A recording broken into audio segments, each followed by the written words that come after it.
Assalamualaikum warahmatullahi wabarakatuh. Salam jumpa sahabat Fada. Kembali bersama saya Isnandi Wahyuniati di Fada FM Reborn. Obrolan cerdas, segar, dan pastinya tetap beradab.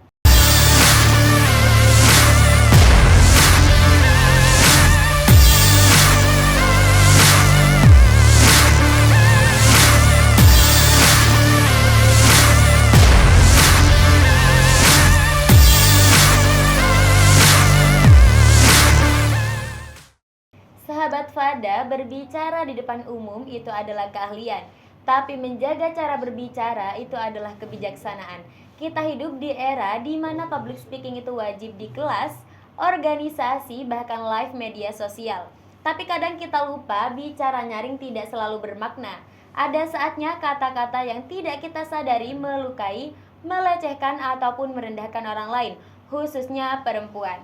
Maka hari ini kita tidak hanya akan belajar bicara, tapi juga belajar bagaimana cara bicara dengan benar. Dan telah hadir bersama kita seseorang yang telah berkali-kali melatih mahasiswa untuk public speaking, berorganisasi, dan beretika. Kita sambut bersama yaitu Dr. Farhan M. Sasi. Selamat siang Bapak. Ya, apa kabarnya? Siang. Baik. Oh, alhamdulillah kalau begitu nggih Bapak. Terima kasih nggih Bapak sudah berkenan hadir dalam acara kita hari ini. Sama-sama. Begini Bapak, banyak mahasiswa hari ini tuh merasa dituntut untuk aktif bicara di forum organisasi bahkan media sosial nih Pak. Tapi tidak semua tahu bahwa bicara itu bukan cuma soal volume, tapi soal kadar juga. Nah, kalau misalkan dilihat dari realita ini nih, menurut Bapak seberapa jauh sih pendidikan kita menyiapkan mahasiswanya supaya kita nggak cuma berbicara aja, tapi juga bertanggung jawab atas apa yang mereka sampaikan nih? Ya. Ini pertanyaannya bagus ya. Apalagi nanti yang mendengarkan ini pelajar ya. Iya, Bapak. Pelajar dan mahasiswa. Dalam Islam itu ada kata-kata hikmah yang berbunyi khatibun nas ala qadri uqulihi. Jadi menyampaikan pesan kepada orang itu sesuai dengan kadarnya. Menyampaikan pesan kepada anak TK tentu tidak sama kepada sesama mahasiswa. Jadi poin mahasiswa ini menjadi penting terkait public speaking karena dia harus berbicara kepada orang yang pelajar, sesama pelajar juga kepada orang yang belum terpelajar. Maka penting baik dalam organisasi ataupun di kelas untuk presentasi. Tapi umumnya mereka ini belum menghayati problemnya di situ, belum menghayati public speaking ini dengan sebaik-baiknya. Misalnya kadang intonasi dan kata-kata yang dipilih itu masih, mohon maaf dalam tanda kutip, menyakiti temannya.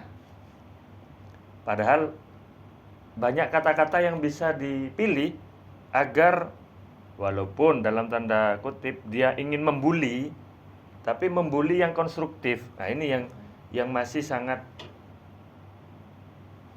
kurang dari tradisi public speaking mahasiswa kita. Tuh. Jadi tetap penting sebenarnya. Apalagi dia sudah hampir sarjana misalnya. Pak, saya tidak dapat mata kuliah public speaking, tapi praktik public speaking sudah dilakukan mulai semester 1. Presentasi di kelas, bahkan di organisasi dia jadi ketua, kadang dia harus menjadi konseptor, menyampaikan konsep-konsepnya. Nah, tapi walaupun sudah rutin menjadi aktivis di kelas, aktivis di organisasi, hanya saja ada kekurangannya itu. Teori-teori tentang public speaking dalam konsep Islam belum diimbangi dengan kata-kata yang kalau istilah di Universitas Nurul Jadid berkeadaban. Begitu. Karena memang ada konsep-konsep dalam Al-Quran itu tentang bagaimana bahasa yang harus dipilih. Apakah bahasa kaulan karima gitu kan, kaulan baligo, kaulan syadida, kaulan dan lainnya. Jadi ada banyak kata-kata.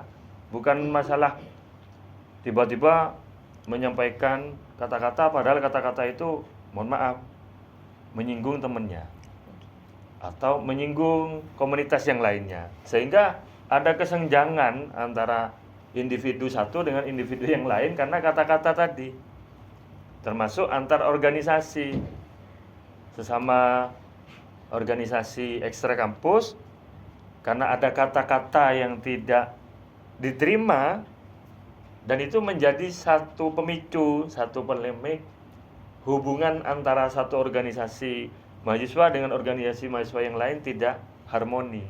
Padahal tidak diinginkan begitu. Artinya tetap penting dan dibutuhkan untuk mendalami public speaking walaupun belum diajarkan di mata kuliah. Itu maksudnya. Jadi sekali lagi, apalagi kalau sudah jadi calon sarjana. Calon sarjana itu dianggap oleh masyarakat itu bisa segalanya. Bukan masalah dia prodinya pendidikan, dia prodinya kesehatan, dia prodinya agama, tapi oleh masyarakat terutama di pedalaman, sarjana itu dianggap bisa memberikan contoh. Harus berani gitu ya. Harus berani. Bukan hanya dia usul kepada tokoh sesepuh, tapi dia juga harus mampu melakukan bersama masyarakat yang lain terhadap apa yang diusulkan. Misalnya di desa itu belum pernah ada peringatan Maulid Nabi. Nah, dia usul kepada tokoh agama setempat, maka dia juga harus ikut berbaur. Selain dia menyampaikan dengan baik dan benar, tidak menyinggung sesepuh yang lain misalnya, dia harus mampu menggerakkan baik yang generasi tua ataupun yang generasi muda, bahkan yang usia masih pelajar, mau untuk bergerak dengan bahasa-bahasa yang sudah dia pilih agar awalnya belum ada kegiatan kemudian bisa ada kegiatan. Nah itu juga sulit. Bukan masalah dia sarjana pendidikan, dia sarjana kesehatan, dia sarjana sosial, bukan, tapi kemampuan untuk memilih kata-kata dan menyampaikan kepada masyarakat, apalagi masyarakatnya sedang berkonflik misalnya. Lah ini juga PR bagi calon sarjana era kekinian itu. Nah, disitulah konflik-konflik yang dihadapi di internal kelas tetap ada, di internal kampus juga ada, tapi itu diambil hikmahnya.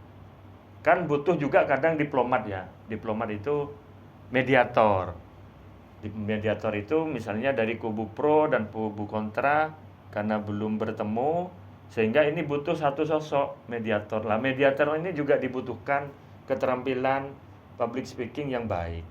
Sehingga apa yang disampaikan dari A ke B oleh si C ini bisa diterima oleh kubu A dan kubu B. Nah, syukur-syukur tidak ada konflik yang baru, artinya kubu ketiga. Nanti bisa jadi muncul kubu ketiga, komunitas di antara yang pro dan yang kontra ini tidak mendukung keduanya. Nah, ini karena bias dari kata-kata yang atau pesan yang disampaikan di situ. Jadi sekali lagi calon sarjana prodi apapun di Unuja ini bagi Pak Farhan ya, selama mendampingi mereka sebenarnya banyak yang punya potensi, baik dia potensinya untuk menjadi calon pendakwah atau penceramah di panggung, ada yang metode dakwahnya itu di belakang panggung dengan akrab kepada para stakeholder, kemudian dia bisa menjadi jembatan perubahan, agent of change. Jadi selain transfer of knowledge, dia menyampaikan ilmu yang sudah dia peroleh kepada masyarakat, dia juga punya kesempatan untuk menjadi peran membantu tokoh adatnya, peran membantu tokoh agamanya, bahkan peran membantu tokoh pemerintahnya. Karena dia kan sebagai warga negara itu bisa menjadi warga negara yang baik kalau dia dianggap ikut serta membangun dan mencerdaskan kehidupan anak bangsa. Begitu. Bapak nih, Mm-mm. kadangkala kan kita juga lupa nih kan, kita itu terlalu fokus untuk berani tampil, tapi Mm-mm. kita tuh lupa mengolah rasa malu, rasa tahu diri, dan rasa menghargai ini. Maka saya penasaran Bapak, Mm-mm. apakah kita sekarang ini sedang kehilangan dimensi adab dalam komunikasi publik mahasiswa saat ini? Tapi ditahan dulu Bapak, kita Ya. lanjut sesi berikutnya setelah ini. Tetap di Fada FM Reborn.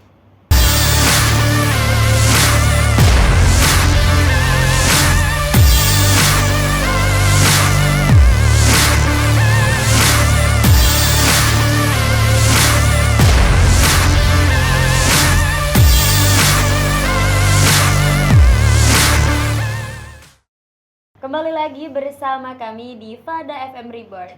Baik Bapak, kita kembali ke pertanyaan kedua tadi. Kan kadangkala kita itu terlalu fokus kepada keberanian tampil Pak, tapi lupa untuk mengolah rasa nih. Rasa yang dimaksud di situ kan rasa malu, rasa tahu diri, dan rasa menghargai nih Bapak. Ya. Maka saya penasaran nih Pak, apakah kita sekarang sedang kehilangan adab nih, kehilangan dimensi adab dalam komunikasi publik mahasiswa saat ini nih Pak? Ya. Jadi ini dilema ya, ambigu. Di sisi penggunaan media sosial, kita diberi kebebasan luar biasa untuk mengekspresikan informasi, mengekspresikan kreativitas gitu ya.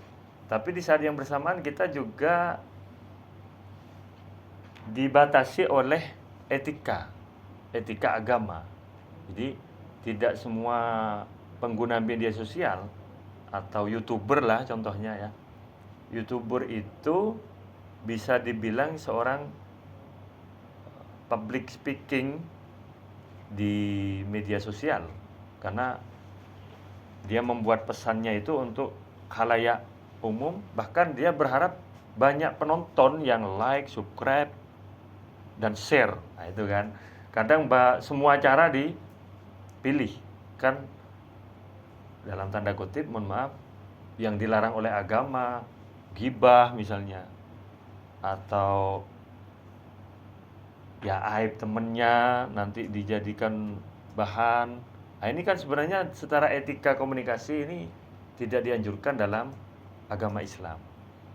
Nah, mahasiswa saat ini menurut saya perlu membatasi apakah apa yang sudah dia ekspresikan di media sosial itu betul-betul sudah sesuai dengan doktrin agama Islam.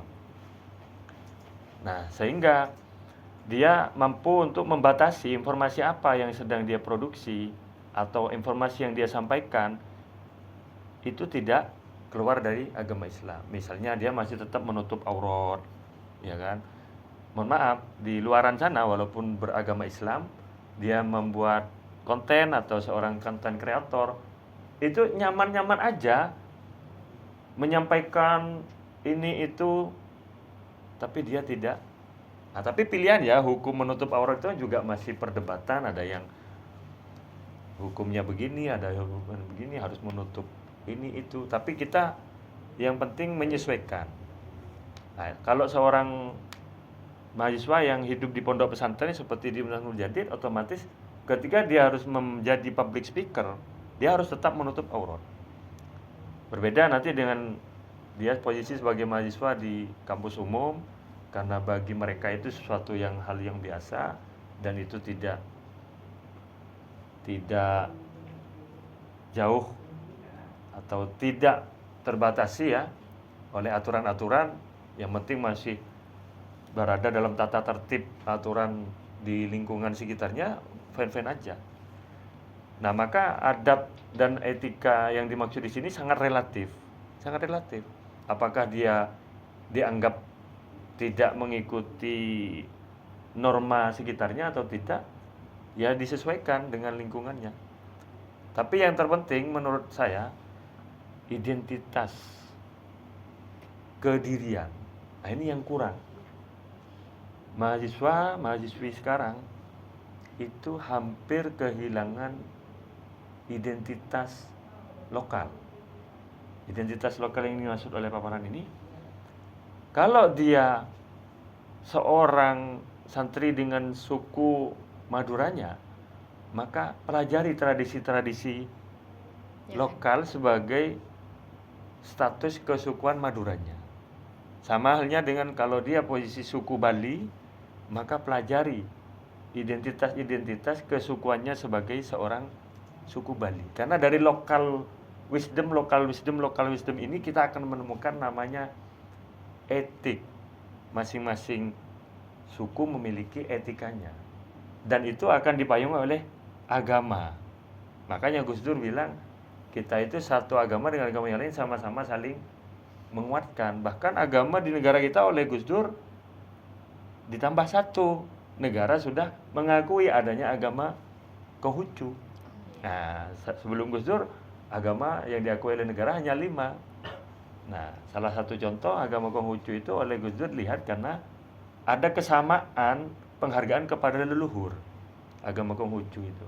Nah, disinilah mahasiswa yang masih memahami identitas dirinya, maka dia tentu akan mau dan mampu membatasi pesan yang akan dia sampaikan.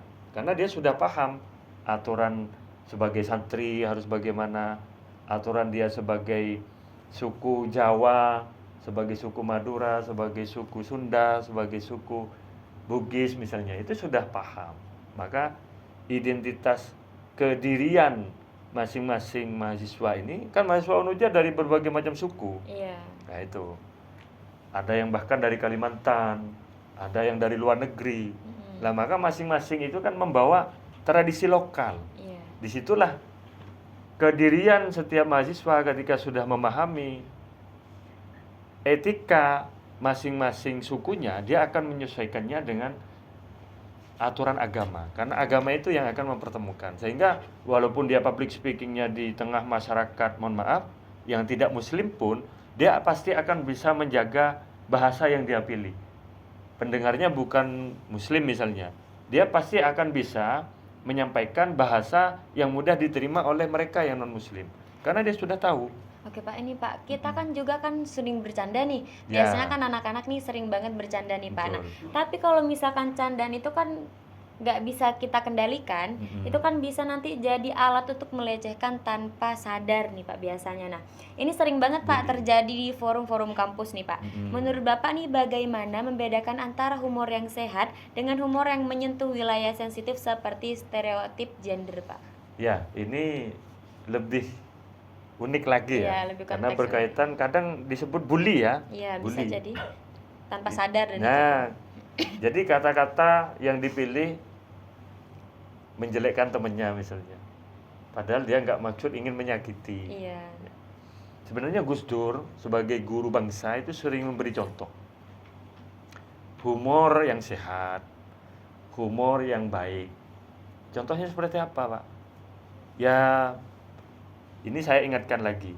Ketika Gus Dur ditanya, Gus, menurut Anda penguasa Orde Baru itu bagaimana? Nah, tanpa ingin menyebut beliau itu banyak dosanya, tapi beliau banyak jasanya. Maka kata-kata yang dipilih Gus Dur adalah, beliau itu banyak jasanya bagi bangsa kita ini, tapi dosanya juga besar. Iya. Nah, pernyataan yang tidak memojokkan atau pernyataan yang justru membangkitkan semangat, ini yang harus dibiasakan. Nah, ini butuh penyadaran tidak sebentar tapi panjang.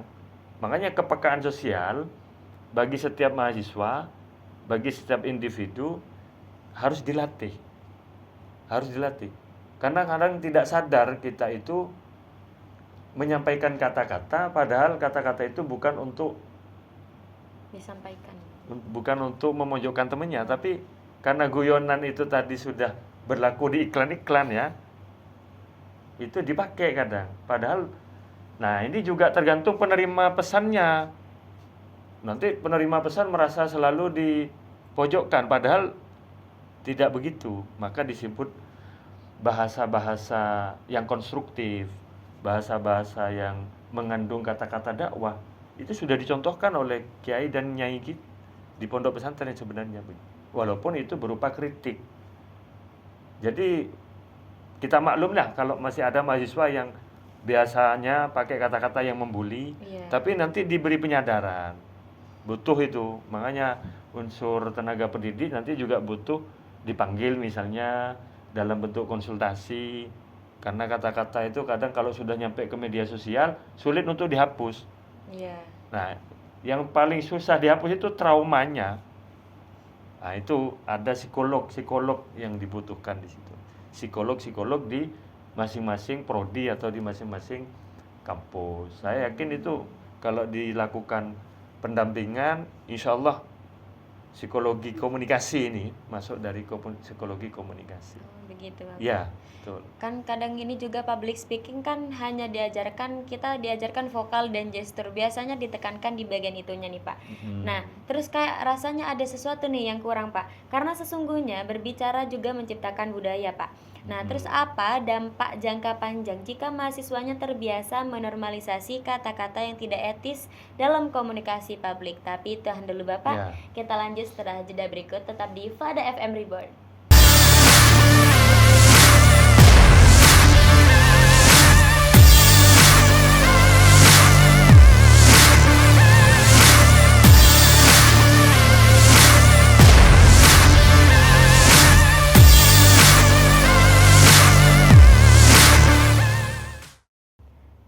Kembali lagi bersama kami di Fada FM Reborn. Baik Bapak, lanjut ke pertanyaan yang tadi nih. Kan awalnya nih kalau orang-orang diajarkan tentang vokal dan gestur tentang public speaking nih biasanya ya Pak nih. Nah, kayak ada sesuatu yang kurang aja nih Pak kalau misalkan itu aja nih. Karena sesungguhnya ini Pak, berbicara juga kan menciptakan budaya nih. Nah, jadi apa sih Pak dampak jangka panjang jika mahasiswa terbiasa menormalisasi kata-kata yang tidak etis dalam komunikasi publik? Ya. Jadi ya bukan untuk menyinggung ya, bisa saja mereka nanti jadi provokatif, bisa jadi provokator. Jadi dampaknya sangat negatif, sangat besar, karena sudah terbiasa memakai bahasa-bahasa yang negatif. Kalau tidak diantisipasi, maka cara berpikirnya nanti selalu kritik yang tidak konstruktif. Mereka di mana-mana akan selalu menjadi kritikus tanpa solusi. Itu. Jadi budaya menyampaikan pesan secara lisan atau para orator-orator itu harus diimbangi dengan kesadaran kritis yang membangun, yang konstruktif. Jadi dia disuruh juga berpikir kalau memang apa yang menurut mereka tidak baik, coba diajak berpikir menurut mereka yang baik itu seperti apa. Karena Islam kan dalam etika komunikasi menyampaikan bahasa yang mendamaikan. Makanya dikisahkan oleh Nabi Muhammad munculnya perjanjian bersama kafir itu dalam piagam Madinah, bagaimana orang Islam bisa aman datang ke Mekah. Nah, itu sudah dicontohkan dalam piagam Madinah, dan itu Rasulullah sudah memberikan contoh. Mereka didengarkan, kritik-kritiknya didengarkan, tapi kemudian ada namanya kesepakatan. Kalau istilah zaman sekarang itu kan ada MOU, nanti ada kesepakatan bersama orang-orang yang tidak puas terhadap pemerintah misalnya. Boleh mereka menyampaikan kritik, tapi kritiknya itu nanti membangun. Kadang juga butuh kita orang-orang yang berani menyampaikan kritik, karena tidak semua orang menyampaikan kritik di tengah masyarakat luas itu percaya diri, karena ada individu-individu yang hanya bisa menyampaikan secara tertutup gitu. Maka yang sudah memiliki jiwa kritikus di tengah kehidupan bermasyarakat atau berorganisasi ini perlu ditampung, tetap ditampung agar dia memiliki ruang untuk menyampaikan kritiknya. Maka etika itu tetap ada, karena keseimbangan antara informasi positif dan informasi negatif dalam teori komunikasinya itu tetap berjalan. Jadi dampaknya sangat panjang ya. Mereka biasa mengkritik, tapi tidak diajari kritik yang membangun. Ini bahaya. Jadi sarjana, jadi ketua-ketua apa di luar sana nanti tetap kritik. Jadi menjatuhkan kepercayaan diri gitu ya? Tetap. itu. Nah, terkait percaya diri nih Pak nih. Mm-mm. Kan sekarang tuh banyak banget pelatihan public speaking fokusnya ke percaya diri aja nih Pak. Ya. Tapi sedikit banget nih yang membekali mahasiswanya dengan nilai yang layak dipercaya nih Pak. Ya. Nah, menurut Bapak nih, pelatihan public speaking itu harus lebih banyak menyentuh nilai dan empati, bukan sekedar retorika. Ya, betul. Jadi berbicara itu kan sebenarnya terapan ya. Iya. Dia biasa berbicara sebagai orator, dia biasa berbicara sebagai public speaker, hanya butuh latihan-latihan. Tapi kalau dia tidak dibiasakan dengan kepekaan sosial, tidak dibangun dari tradisi akademik, dia bisa, dalam tanda kutip, mohon maaf, bisa antipati sosial. Karena apalagi dia didukung oleh candu sosial. Dia hanya berbicara di medsos, tidak berani berbicara offline kepada tokoh agama misalnya, atau kepada tokoh adat.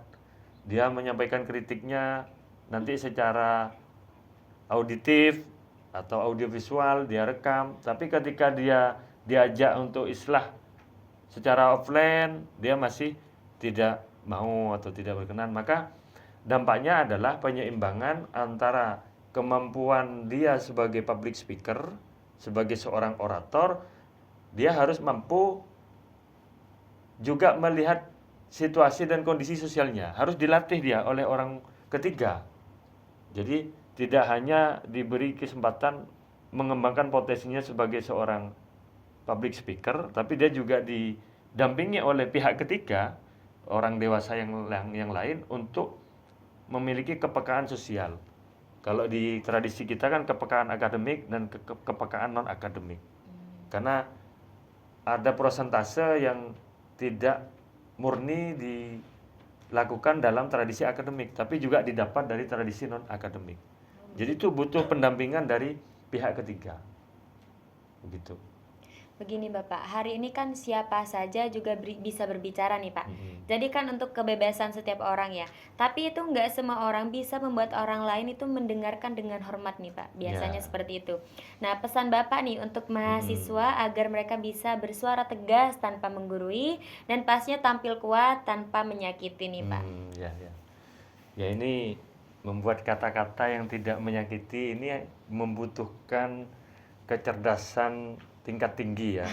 Ya, ini memang istilah sekarang ya. Guyonannya kadang kan para medsos itu takatawir misalnya. Itu kan guyonan kadang menyalawir. Nah, itu kan bisa dipahami dua sisi. Satu, sisi positif, yang kedua, sisi negatif. Misalnya, kita bilang ke teman, menyalalah dul. Nah, kalau penerima pesannya menganggap, "Wah, saya harus berontak no ini. Kok sudah disuruh nyala." Nah, tapi kalau dipahami sebaliknya, wah, saya harus punya prestasi nih. Karena dia sudah dianggap baru juara 3 misalnya.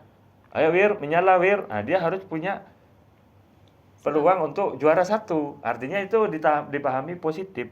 Maka teori komunikator menyampaikan pesan kepada komunikan, walaupun negatif sebenarnya bisa diterima positif oleh komunikan.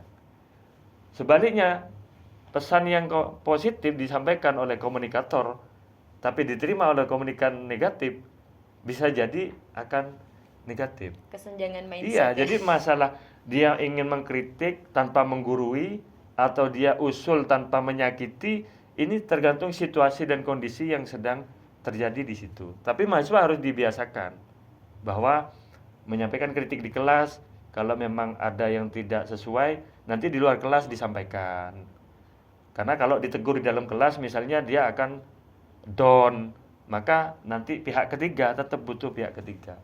Dan mahasiswa disarankan untuk menyampaikan kritik itu harus, karena konteksnya kan amar ma'ruf nahi mungkar.